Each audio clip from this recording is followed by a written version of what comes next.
Welcome back everyone. 31 test complete हो गए हैं। ये है टेस्ट नंबर 32। तो चलिए स्टार्ट करते हैं। ह्यूमन साइंस मोस्ट इम्पोर्टेंट मानव विज्ञान से संबंधित प्रश्न जो सीधे सीधे पूछ लिए जाते हैं यूपीएससी सिविल सेवाओं की परीक्षाओं में। चलिए स्टार्ट करते हैं test.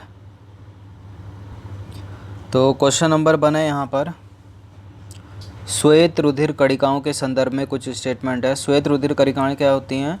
White blood cells, white blood कॉर्पल्स, उनके संदर्भ में विचार करना है। तो इनमें हीमोग्लोबिन अनुपस्थित होता है। श्वेत रुधिर कणिकाओं में हीमोग्लोबिन अनुपस्थित होता है। इनमें केंद्रक का अभाव होता है, मतलब केंद्रक भी अनुपस्थित होता है, ये कहना चाह रहा है। इनकी संख्या लाल रुधिर कणिकाओं या लाल रक्त कणिकाओं से अधिक होती है। तो देखिए, श्वेत रुधिर कणिकाओं की संख्या लाल रक्त कणिकाओं से कम होती है, इसलिए गलत हो जाएगा। इनमें केंद्रक का अभाव होता है, ये भी गलत हो जाएगा। इनमें केंद्रक पाया जाता है। इनमें हीमोग्लोबिन अनुपस्थित होता है, ये करेक्ट है। हीमोग्लोबिन अनुपस्थित होता है। और हीमोग्लोबिन कहाँ पाया जाता है? आरबीसी में, मतलब रेड ब्लड कॉर्पसल्स या लाल रुधिर कणिकाओं में पाया जाता है। तो उपरोक्त कथनों में से कौन सा कथन सही है? तो एलिमिनेट कर दो दूसरा और तीसरा। एलिमिनेट मतलब काट दो, छाट दो, हटा दो, अलग कर दो, निगलेक्ट कर दो। तो ये भी नहीं हो सकता, ये भी नहीं हो सकता, ये भी नहीं हो सकता। इसका आंसर हो जाएगा 1 ओनली। तो देखिए, हीमोग्लोबिन के अभाव के कारण तथा रंगहीन होने से ल्यूकोसाइट को श्वेत रुधिर कहा जाता है। इसमें केंद्रक पाया जाता है। लाल रुधिर कणिकाएं सभी कोशिकाओं से संख्या में अधिक होती हैं और स्वस्थ मनुष्य में ये लगभग 50 से लेकर 50 लाख प्रति घन मिलीमीटर तक होती हैं, जबकि श्वेत रुधिर कणिकाओं की संख्या औसतन 6000 से 8000 प्रति घन मिलीमीटर होती है। तो कम होती है देखा जाए तो। इनका औसत जीवन काल भी लाल रुधिर कणिकाओं के 120 दिन की अपेक्षा से कम होता है। क्वेश्चन नंबर 5 है, क्वेश्चन नंबर 2 है सॉरी। निम्नलिखित कथनों पर विचार कीजिए। अति तनाव की स्थिति में रक्तदाब सामान्य से अधिक होता है। सामान्य रक्तदाब 140/90 mm ऑफ Hg होता है। देखिए गलत है, इतना तो पढ़ा होगा ना, नॉर्मल सा है। तो 120/80 mm ऑफ Hg होता है। और रक्तदाब में रक्तदाब के जो मापने में जो Hg है वो हाइड्रोजन गैस को दर्शाता है। देखिए गलत है, Hg का मतलब यहाँ पर पारा है। तो कर दो एलिमिनेट। ये भी नहीं हो सकता, ये भी नहीं हो सकता। और ये 120 से 80 mm ऑफ Hg होता है ना, पारा मतलब। तो ये गलत है ना दूसरा, तो ये भी नहीं होगा। तो इसका आंसर हो जाएगा, ये भी एलिमिनेट कर दो, तो 1 ओनली इसका भी। तो देखिए, अति तनाव रक्तदाब की वह अवस्था है जिसमें रक्तचाप सामान्य से अधिक हो जाता है। और सामान्य रक्तदाब जो कितना होता है, इसको नॉर्मल है, सभी को पता होना चाहिए, 120/80 mm ऑफ Hg होता है। और इस मापदंड में 120 मिलीमीटर Hg को प्रकुंचन या पंपिंग दाब और 80 मिलीमीटर Hg को अनुशिथिलन या विराम काल रक्तदाब कहते हैं। यदि किसी व्यक्ति का रक्तदाब बार बार मापने पर 140 से 90 या इससे अधिक होता है तो वह अति तनाव प्रदर्शित करता है। इसलिए नॉर्मल इतना ही होना चाहिए, 120/80 mm of Hg।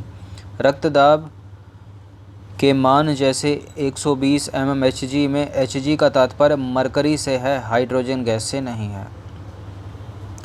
Question number 3 है, निम्नलिखित कथनों पर विचार कीजिए। कॉकरोच में खुला परिसंचरण तंत्र पाया जाता है, मेंढक में बंद परिसंचरण तंत्र पाया जाता है।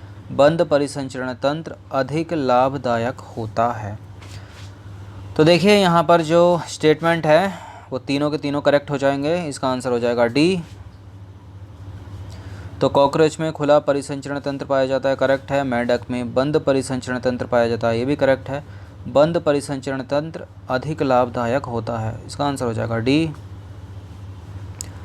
तो खुला एवं बंद परिसंचरण तंत्र 2 प्रकार का होता है। कॉकरोच मतलब तिलचट्टे में खुला परिसंचरण तंत्र पाया जाता है। आर्थ्रोपोडा तथा मोलस्का में ऐसा परिसंचरण तंत्र होता है। कैसा? कॉकरोच के जैसा और तिलचट्टे के जैसा, कॉकरोच या तिलचट्टे के जैसा। एनेलिडा तथा कशेरुकी में बंद प्रकार का परिसंचरण तंत्र पाया जाता है। मेढक कशेरुकी संघ के एम्फीबिया वर्ग का जीव है। खुला परिसंचरण में हृदय द्वारा रक्त को रक्त वाहिनियों में पंप किया जाता है, जो कि रक्त स्थान मतलब कोटरों में खुला है। बंद परिसंचरण ज़्यादा लाभदायक होता है क्योंकि इसमें रक्त एक दूसरे से जुड़ी रक्त वाहिनियों के जल में प्रवाहित होता है, जिसे आसानी से नियमित किया जाता है। क्वेश्चन नंबर 4 है, परिसंचरण तंत्र के हृदयपात जिसको बोलते हैं हार्ट फेलियर नामक विकार के संदर्भ में कौन सा कथन सही है? तो हार्ट फेल कैसे होता है? देखिए, हार्ट फेल का मतलब है जो हृदय पेशी होती हैं उनमें पर्याप्त रक्त की आपूर्ति बाधित हो जाती है। मतलब जो हार्ट है वो ब्लड को अच्छे से पंप नहीं कर पाता, इसी चक्कर में हृदय की धड़कन रुक जाती है। तो हृदय की धड़कन रुक जाती है, वो तो बाद में रुकती है, पहले ये वाला कारक होगा, यहाँ पर बी हो जाएगा इसका। तो देखिए, हार्ट फेलियर या हृदयपात या हृदयघात जिसको बोलते हैं व्यवस्था है जिसमें जो हृदय है शरीर के विभिन्न भागों को आवश्यकता अनुसार पर्याप्त मात्रा में रक्त की आपूर्ति नहीं कर पाता। हृदयघात में हृदय की धड़कन बंद हो जाती है, और जबकि हृदयपात में हृदय पेशी को रक्त आपूर्ति अचानक अपर्याप्त हो जाने से यकायक क्षति पहुंचती है। हृदय पेशी में जब पर्याप्त ऑक्सीजन नहीं पहुंच पाती तब सीने में दर्द होता है, जो एंजाइना या हृदय शूल की पहचान है। हृदयपात को कभी कभी संकुलित हृदयपात भी कहा जाता है, क्योंकि फुफ्फुस लंग का संकुलन हो जाना भी इस बीमारी का प्रमुख लक्षण है। हृदयपात को कभी कभी संकुलित हृदयपात भी कहा जाता है, क्योंकि फुफ्फुस मतलब लंग का संकुलन हो जाना भी इस बीमारी का प्रमुख लक्षण है। 5वां प्रश्न है, निम्नलिखित कथनों पर विचार कीजिए। रक्त प्लाज्मा हल्के लाल रंग का पदार्थ होता है। देखिए, गलत है, रक्त प्लाज्मा हल्के पीले रंग का पदार्थ होता है। यह रक्त के आयतन का लगभग 55% होता है, ये करेक्ट है। दूसरा, इसमें केवल जल और प्रोटीन पाए जाते हैं। देखिए, केवल किंतु परंतु वाले स्टेटमेंट गलत हो जाते हैं। इसमें 90 से 92% जल पाया जाता है, तो करेक्ट है। इसके साथ साथ प्रोटीन भी पाया जाता है और मैग्नीशियम भी पाया जाता है, सोडियम भी पाया जाता है, तो गलत है। तो पूछा क्या क्या है, उपरोक्त कथनों में से कौन सा सही नहीं है? तो पहला सही नहीं है और तीसरा सही नहीं है और दूसरा यहाँ पर सही है। तो देखिए, प्लाज्मा एक हल्के पीले रंग का गाढ़ा तरल पदार्थ है, न कि लाल रंग का। यह रक्त के आयतन का 55% होता है तथा इसमें संगठित पदार्थ लगभग 45% होते हैं। प्लाज्मा में 90 से 92% मिलेगा आपका वाटर मतलब जल, और 6 से 8% प्रोटीन पदार्थ के साथ अनेक खनिज पाए जाते हैं, जैसे सोडियम हो गया, Ca+ हो गया, मैग्नीशियम हो गया, Cl हो गया, इत्यादि पदार्थ पाए जाते हैं। शरीर में संक्रमण की अवस्था में होने के कारण ग्लूकोज, अमीनो एसिड तथा लिपिड भी पाए जाते हैं। स्कंदन के अनेक कारक प्लाज्मा के साथ निष्क्रिय दशा में रहते हैं।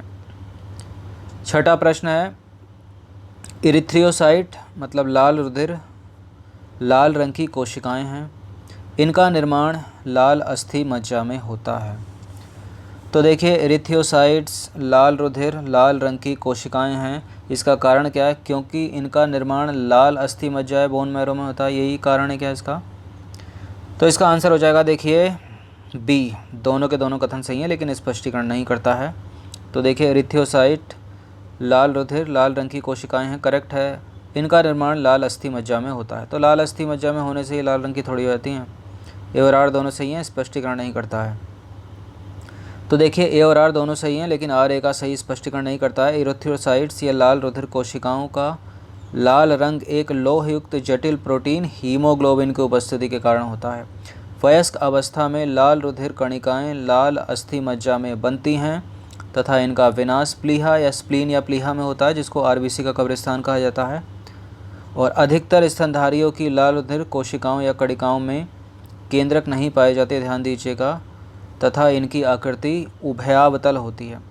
तो जो केंद्रक पाए जाते हैं वो WBC में पाया जाता है और RBC में अधिकतर नहीं पाया जाता। 7वां प्रश्न है, मानव रुधिर का ABO जो रुधिर वर्ग है उसके वर्गीकरण का आधार क्या है? तो देखिए, उसके वर्गीकरण का आधार है लाल रुधिर कणिकाओं में प्रतिजन A अथवा B की उपस्थिति या अनुपस्थिति, C हो जाएगा इसका। तो मानव के रक्त का 4 समूहों में वर्गीकरण का आधार लाल रुधिर कणिकाओं की सतह पर 2 प्रतिजन A अथवा B की उपस्थिति या अनुपस्थिति है। इन प्रतिजनों का मुख्य कार्य शरीर में प्रतिरक्षा अनुक्रिया को प्रेरित करना है। प्रतिरक्षा वे प्रोटीन पदार्थ हैं जो प्रतिजन के विरुद्ध पैदा होते हैं। प्रतिरक्षी वे प्रोटीन हैं जो प्रतिजन के विरुद्ध पैदा होते हैं।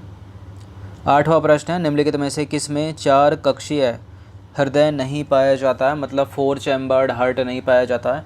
तो देखिए हमारे अंदर, आपके अंदर तो पता ही होगा ना 4 चैम्बर्ड हार्ट है, क्योंकि आप स्तनधारी हो, मैमल्स हो।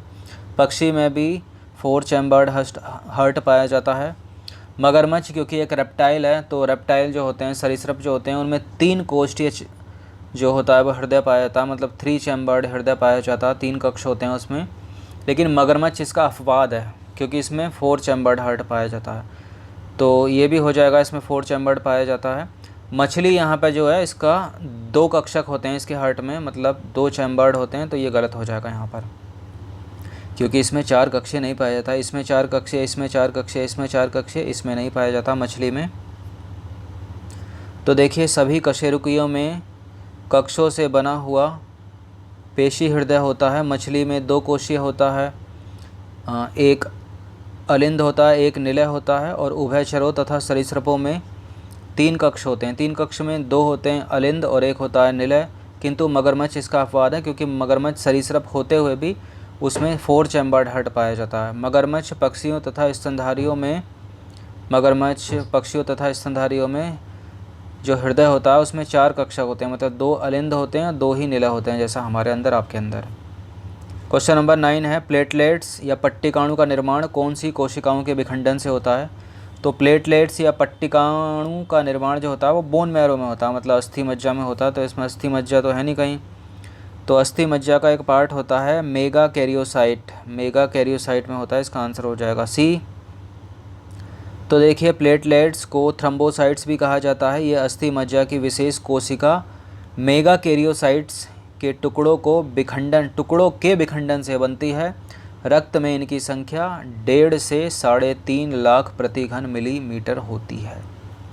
अंतिम प्रश्न है, निम्नलिखित में से कौन रुधिर में संगठित पदार्थ का भाग नहीं है।